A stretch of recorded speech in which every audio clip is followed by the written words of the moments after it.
Hello everyone, I am Wesley and I am from the Mental Awareness Foundation based here in Brisbane, Australia. And I've got an amazing guest today. I must admit she's actually come on board as one of our ambassadors.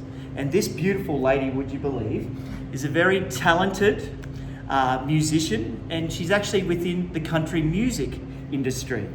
She's actually written 2 albums, is that correct? I have, yep. Hashtag amazing. Now, I'm not going to lie, I personally don't listen to a lot of country music. You're forgiven. Thank you. However, doing some research for today, I actually listened to 2 songs yesterday. Ooh. The first one was Dream Wild, which was awesome.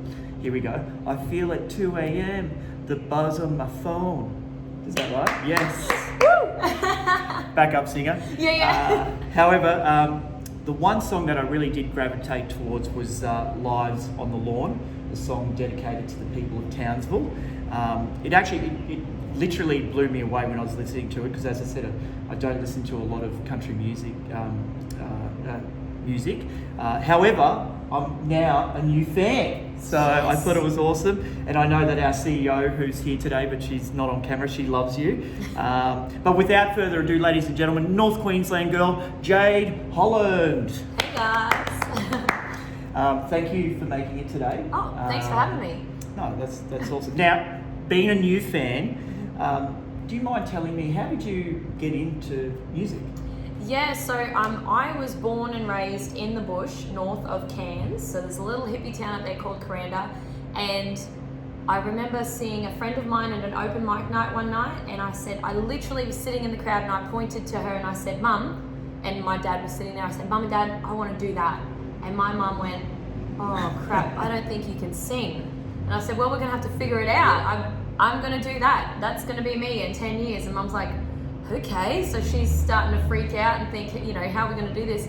And we lived over an hour away from any kind of singing lesson teacher, any kind of guitar teacher, anything like that. So I didn't have any lessons. I would just sit there with the radio, or we finally got a computer back then, and watched YouTube. And if the dial-up connection would work for the internet, and I started teaching myself. And wow, you're kidding. Yeah. As in teaching yourself with the guitar, like what else do you play? So I don't play any other instrument. Okay, I think I could probably do the recorder really badly if I tried. My teacher at school will be very disappointed in me now.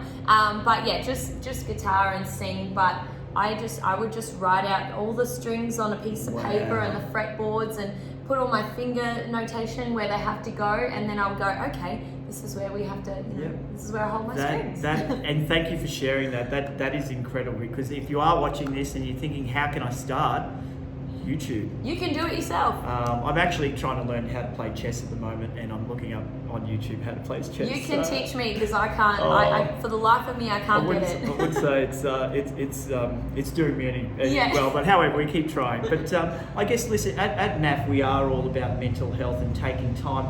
Was music something for you that would allow yourself to take time for your mental health, or was it that would it allow you to escape and I guess enjoy what you're up to? Do you know what? I feel like this is in a sense, yes, it has. It really it allows me to get away from life. If I'm having a down moment or a down day, we all have them, I literally will just put on my favorite music, and will just drown myself in it, just because you just feel so good, and you get lost in the music, and for a moment or 10 moments you're lost in time, and you don't have to think about the world. As far as a career and a profession is concerned, I get so wound up and caught up in it, though, it can be a double-edged sword, where I'm a person that wants everything yesterday, and I'm impatient, and I'm like a pit bull in music, so in that sense, it can be a downfall as well, because it can cause me some anxiety and things like that, just because I do want everything done yesterday, and I want to be my best, and sometimes I'm really hard on myself too. We were talking before this that I was in the studio last night, and that was wonderful, and then I got home from the studio and I just thought, did I do that as good as I could? And I questioned myself. And the first thing I did in the morning, because I got home from the studio at 12 a.m, first thing I did this morning was call Mum, and she went, listen, Yeah. you did a great job. I did it. She's like, I wasn't there, but I know that you did a good job and you put everything into it. And I went, deep breath, okay, you know. Well, you touched on something. We are our own harshest critics. I can Mm-hmm. definitely tell you that, even for myself. However, at least you did it. You Yes. did it. You ticked the box, Yep. and I'm sure it would have been good. But yeah, but I think that's just showing your passion for what Totally. you do. So well done. I wanted to share a story with you. When I grew up, for myself, like when I was at school, I'm 39, so I was sort of went to an all boys school, so during the 90s, and during that period, if you did music, you literally weren't cool, and I won't use some of the words that you were called.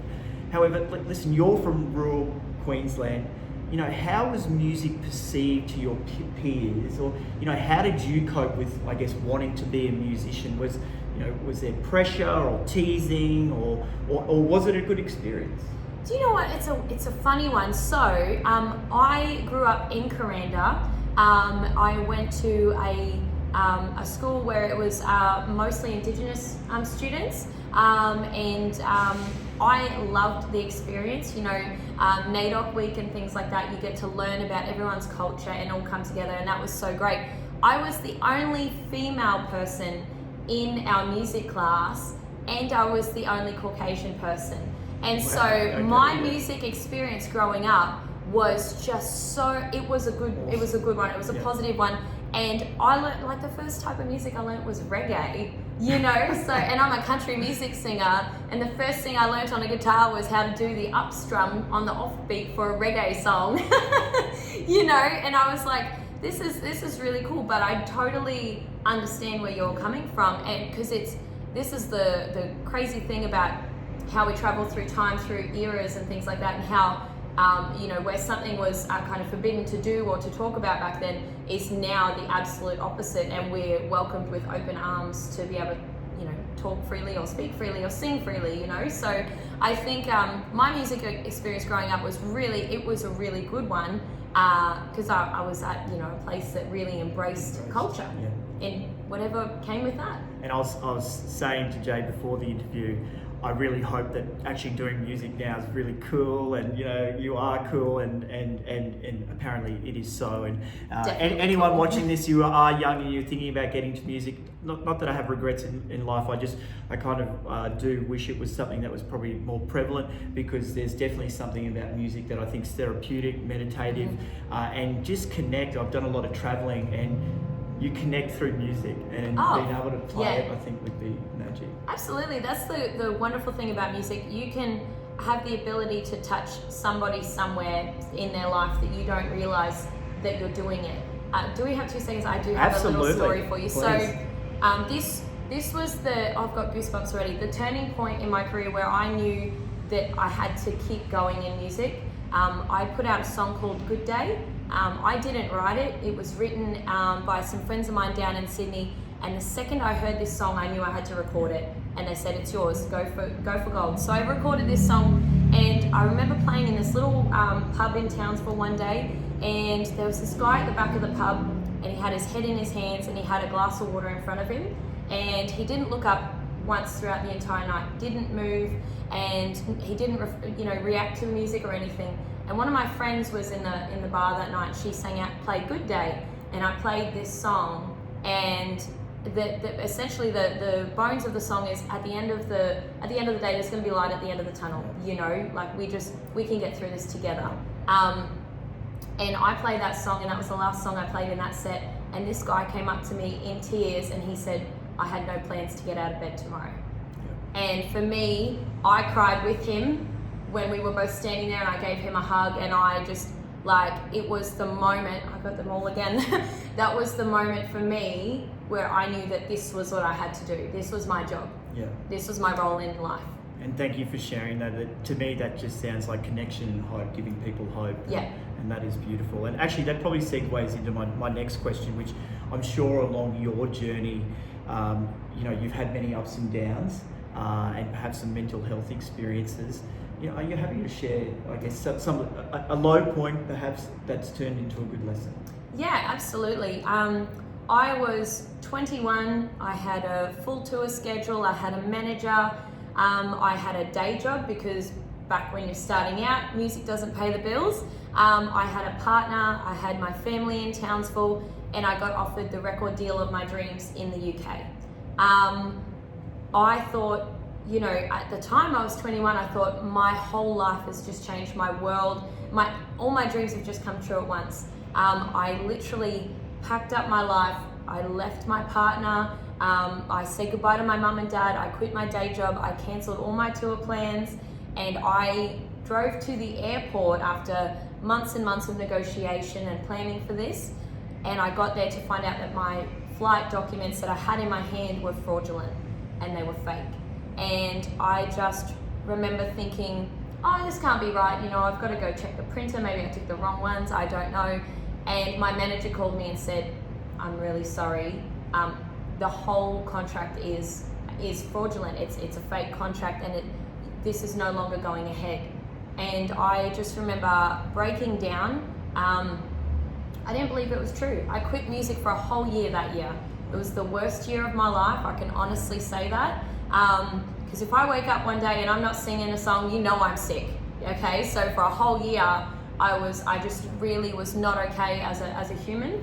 And I turned to alcohol. I'm not ashamed to say it. I did it, I've got to own it, and I did. I really did just turn to alcohol. I just thought, I'm 21, my life is over, there's nothing left for me, and I drank. Yeah. And I am so glad that I had the family around me that I did.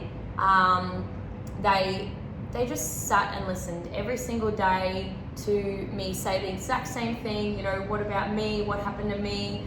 And I realized after a whole year of doing the same thing over and over, and I probably should have sought some kind of professional help to get me through this at a quicker point. But I had to experience that year. I'm grateful for it. It made me stronger. I learned so much about myself in that year that, if I can overcome that as a 21-year-old, I can take on really anything, Was there a little turning point, obviously that with the alcohol part, was there a part where you're like, I just can't do this anymore? Or what were those things? Well, you mentioned seeking professional help. Mm-hmm. Did you do that? Or was there sort of a turning point where you went, this is not working, I need to do something more positive or perhaps better for me? Do you recall that? I do, yeah. So for me, it was music. Yep. So, look, I've got goosebumps again. So for me, it was music. My manager at the time booked me a show for a charity for New Year's Eve. Now, I had not sung a note in a whole year. Yep. I had not picked up my guitar, nothing. He booked me this show. He had advertised it and said, you've got to be there, otherwise you're letting people down. Yeah. And I remember to this day standing on that stage, I had tears in my eyes and I thought, I can't do this. I played the first song and everyone cheered, and nobody cared what had just happened for the last year. Nobody knew. Yes. It was all in my mind that I was over exaggerating it, in my mind thinking my world has come crashing down, and really my life had just begun. Yeah. And my journey in music had just begun. And the second that nobody cared, they all clapped and they just went, this is why we're here, to see Jade Holland. And I went, wow. That what I've been hanging on to something that I should have just, taken a deep breath, let go of over time, talked about it with people, and just started my journey again. There's always another day, we can start again. Yes. And I didn't know that at the time, so that was my turning point. And I remember waking up the next day hangover free because I didn't have a sip, and I just remember going, nah, okay, cool, now's my time. Yeah. We talked off camera about life lessons, mm-hmm. and you mentioned how your father has actually been one of those huge life lessons to you. Are you happy to share that story? Yeah, my dad, I got to paint a picture of my dad. My dad looks like a big scary biker. He has got the goatee, the big beer belly. He looks really tough, the mean eyebrows. And when you meet him, he is the biggest teddy bear. But yes. All growing up, well, I would say now he's the biggest teddy bear. All growing up, my dad was brought up in an age where men don't talk about their feelings, men don't cry. You be a provider for your family and you do your job, right? So I didn't know. It was probably about 6 years ago, I was going through a bit of a breakdown myself. I I just needed to talk to somebody. And I remember my dad coming up to me, of all people, and my dad said, why don't you try talking to somebody professionally? And I thought, this is really odd coming from you. And we just sat down and we, had a beer and we talked and we just said, hey, okay. And he told me his story, and I didn't know for years he had suffered with mental health himself. Yeah. And for my dad, who's this big rock bear of a man, who doesn't cry, who doesn't, express his emotions, to open up and say that, and then he let it out, and I think it was probably a great thing for him, instead of hiding it from me, for however many years he had been suffering with this. Not only that, for him to say and have the strength and the courage to say, I've been seeing somebody professionally to help me work through this. I just grew an all new, love for this man, and he inspired me so much to, realize that we do need to, it's okay to talk, it's okay to open up. We can be tough, but we don't have to be tough on our own, and for my dad to do that, it brought our family closer together, and it really, I think we all grew as a family, and we just went, you know what, we've got one another, and we're lucky for that. Do you find now that you've, broken down that barrier, is talking about internal or mental health a bit easier within the family dynamic? Yep. Does your dad still talk about how he's travelling, or yourself? Absolutely, and the greatest thing is, because every now and then, like I said, we all have a sad day. Yeah. It's a common thing, everyone has them, and Dad will just, he can tell, it's like a vibe, I guess. If he's on the phone, he'll go, are you all good? Is everything okay? And we ask each other now, and it's not the forbidden fruit to ask, it's you're able to express and talk freely and not know that nobody's judging you. We're just genuinely there to care, and that's what we're doing, And thank you for sharing that. It's easy for us, when we feel unwell, we go to the doctor, right?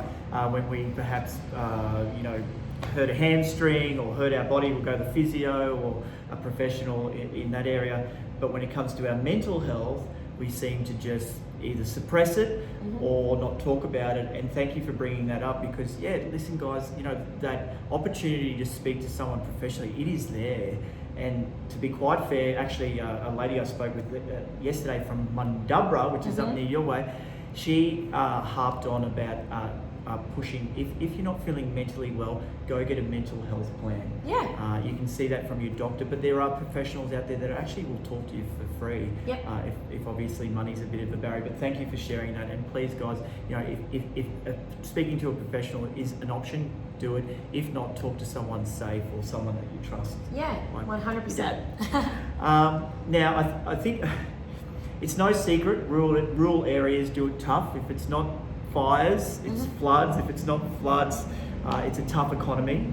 I guess to you, being from a rural area, why is it really important to spread that message of mental health awareness and that message of caring within those communities? Absolutely. So I think when you're, especially when you're from a rural area and things like that, it sounds really weird, but when I envisage talking about things, I think of what it would look like as a video or a film clip, right?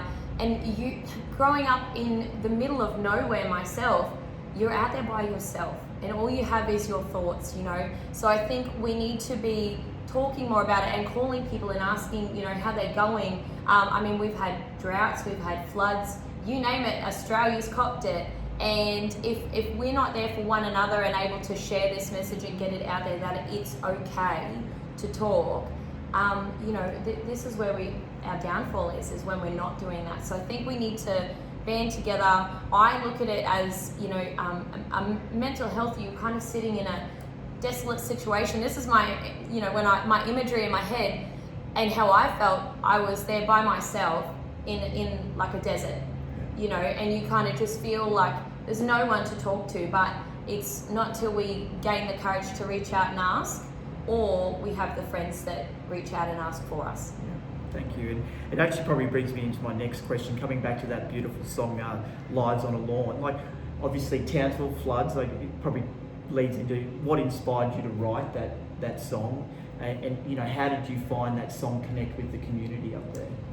That song, I honestly can say, it was the easiest song to write because there was so much to write about. You know, you've got people leaving their homes and then they're putting all their appliances and bedding on the front lawn to be taken away because of all the water that went through their home. But not to mention all the help that came through for everyone. So it had so much content to write about, but was the most emotionally difficult song I've ever written. That song for me, I wrote it when, just after the flood started to go down. I'd flown into Townsville, my show was cancelled, which was fine. I was already on my way to Townsville. So I wanted to go and check on my friends. And I remember arriving at Michelle's house and I'm sitting out the front in my car, and on her driveway was her fridge with a family photo on it. And I couldn't go inside. I didn't have the guts to go inside. I didn't want to get upset in front of her and upset her even more. And I wanted to know how I could help. But I mean, I was only there for 2 days. What could one possibly do? And so I wanted to sit down with some friends of mine that night, and we wrote this song over, you know, a bowl of spaghetti, I think it was. And we all just cried. There was 3 of us, and we just sat there crying. And those two, because I didn't live in Townsville at the time, they had lived through it. So, you know, the opening line, a soldier's knocking on my front door, it happened to my friend Tammy, you know, and that daunting feeling of what we have 5 minutes to pack up a bag and leave our house. That's horrifying, you know, and that's your home and your livelihood, and that's where you bring your children up, or that's where, you know, you've got your pets and things like that. So that song, Townsville, I really think they really embraced it. We were able to, you know, raise a lot of money for the flood relief, which is what my goal was. You know, I didn't want a cent. I wasn't there for money. I wasn't there for anything, just to help somebody if I could. And I feel like we were able to do that. And I don't know, the song, if you look at the imagery, it brings me to tears still. Yeah, you talk about goosebumps. I was just getting goosebumps when you're talking. Listen, not we've only just met, but thank you for giving back to your community. It's really powerful now. It's actually making me a little bit emotional. But yeah, giving back is a big thing. It is. Jade, why is mental health awareness or wellness, you could say, why is it important to you? To me, I think you know, I've been in the extremely unfortunate and sad situation where I've lost someone to suicide. I don't want to relive that ever again. And I think it's such a small thing for us to be able to reach out and just say, are you okay? Or, you know, how are you going? Hey, I'm, you know, bringing over tea. It doesn't matter, you know. I think it's important to everybody, and I just don't think we talk about it enough. I think for me personally, I know what I went through, and I don't want that for somebody else. It was really horrible. If I had my time again, I would do it again, because it taught me a lot and made me stronger as a human being, and I learned so much from that experience, all of my experiences. But I don't wish them upon anybody, you know. If I can help somebody in any way just by saying, are you okay? Or even singing a song, you know, in a bar to somebody who was having these moments themselves. And if I can help them, then that's my good deed done, you know, that's my job done. So I think it's important to the world. Yeah. I think we all need to get on board with it. Yeah. Like you said, if we feel ill, we go and see a doctor. So why aren't we going to see somebody about our mental health if we're not feeling it?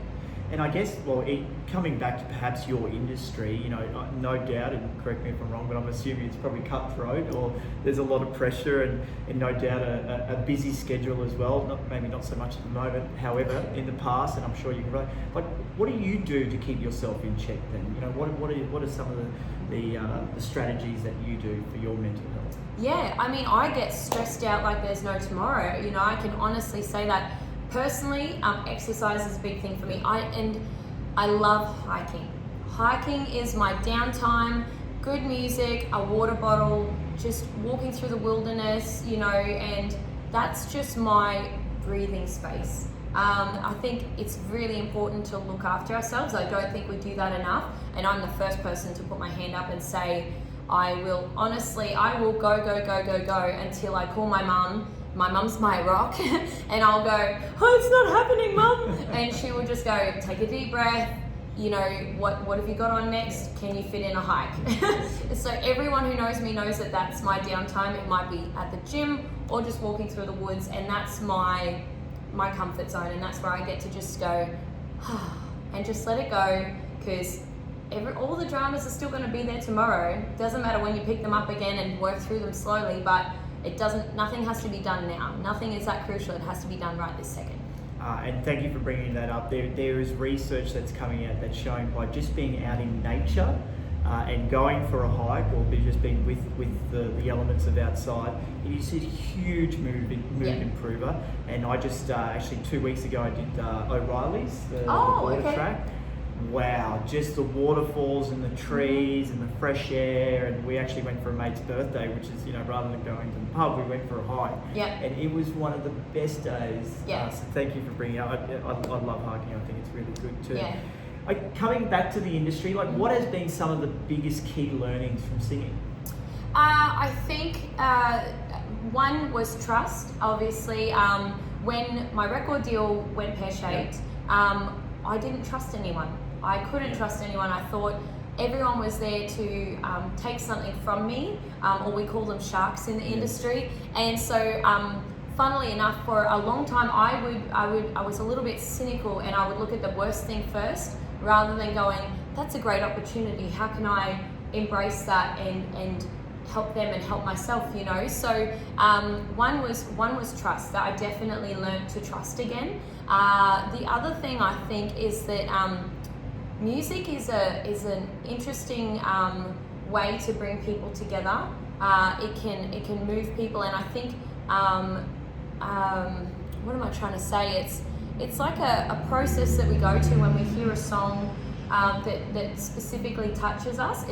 I don't know what the emotion is, but it's a feeling that we get, and we just feel at ease. I feel that when I'm doing music, when I'm singing, or my favorite time is a Sunday afternoon with a beer watching a band. Yeah. That is me content to, the nth degree. Like, that is me in total. And so when you feel that moment, it's just a wave that comes over you, and it's that release of everything else. It's what I feel when I go to nature, So I think learning to let go a little bit and know that it's all going to be okay at the end of the day is probably what I was trying to say. But I think that's one of the biggest things for me is music. Whether you're doing any kind of career, all your to-do list is going to still be there the next day. So if you need to take a day for yourself to relax, or even 10 minutes and sit down, listen to an album. It could be a metal album. I love metal, It could be country. It could be pop, blues, jazz, whatever you want it to be, opera. Even it could be a podcast. Yes. You just take that 10 minutes to just trust the process, feel it, and just let go for a second. And I think those are the two things for me, is just that letting go and trusting people again has been my big thing. And I'm also hearing that you're taking time for yourself. Yep. I firmly believe in that. I think it's so important, because we don't these days. And there's so many people. I used to be a person where I would do everything for everyone else, and I would make sure that they were happy, and at no point was I happy. And that's great to be a giving person, but you also need time for you too, And so you find people like my dad, who is so dedicated to his job that Mum and I enforce him to take time.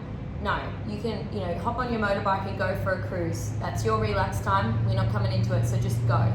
I think we have to just remember that, even though people give, they need to take something as well. Yeah. And I always say, listen, if you want to look after others, you've got to look after yourself. Yep. So if you don't look after number one, which is you, it's difficult. I think I answered it, but if you could get a message out to thousands of people, what would that be? I think just to remember that we're all only human. Yep. We can only do so much, and it's okay to start again. Like, I know that we're not promised tomorrow, and I firmly believe in telling people how I feel. If you love somebody, tell them today, tell them right now, because we're not promised tomorrow. But at the end of the day, we do know that tomorrow's coming around. We've got tomorrow again, and we can do whatever we need to do then. We don't have to stress about it today. it's okay to take your moment for yourself and just relax, because we live in a crazy world and in a crazy time. So, you know, just take a deep breath. And know that it will be okay. It will. Now, this is the most hardest question of them all. Are you a Cowboys fan? Yes, 150%. I'm a Queenslander, so I'm Broncos, beating Brisbane. However, we'll forgive you for that. Yes, you forgive me twice now. But I am a Cowboys fan. Perfect. As well. It goes Brisbane, Cowboys, and then Melbourne, because they steal all our Queensland players. They do. Now, you have come on board, and thank you very much for being our ambassador for Walk for Awareness, which is coming up on the 11th of October, Sunday the 11th of October. We have a physical walk, and we have a virtual walk, and we have an exclusive. You're going to be releasing a new song, a brand new song, well, not for us, but for yourself, but for us and the awareness on the day.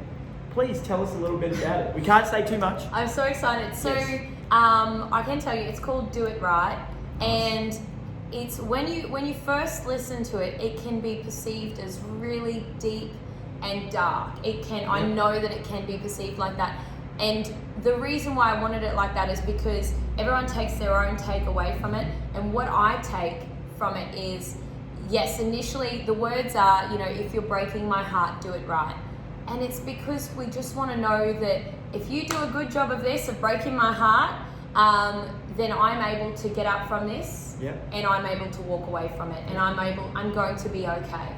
And that's what when I wrote the song, that was the feeling I wanted from it. It's an empowerment song. It's about, okay, I'm down.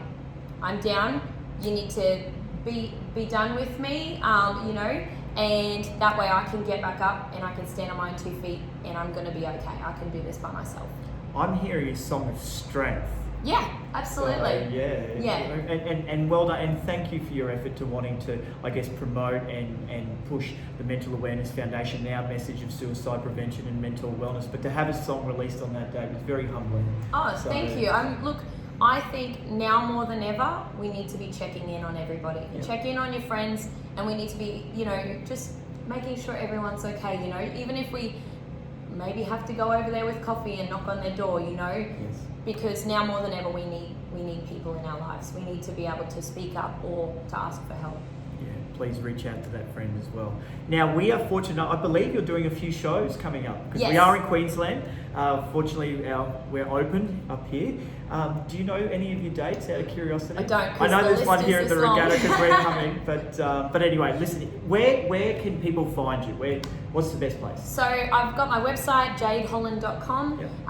Facebook and Instagram, all those fun things, and YouTube as well if you want to check me out before you come along to a show, and then you can sing along with me.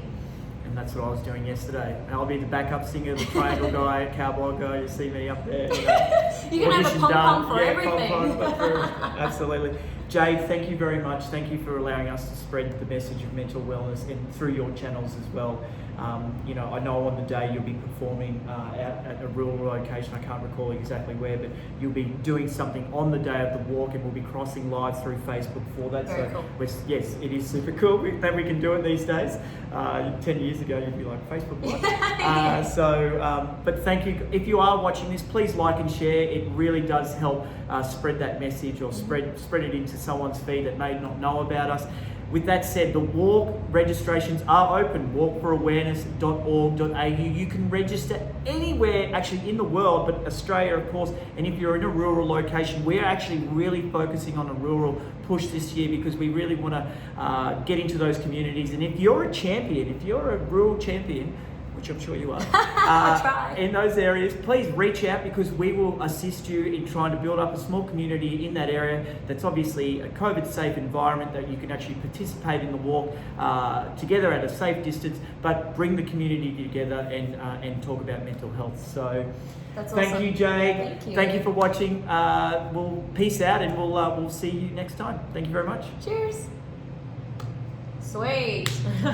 Thank you so Smashed it. much.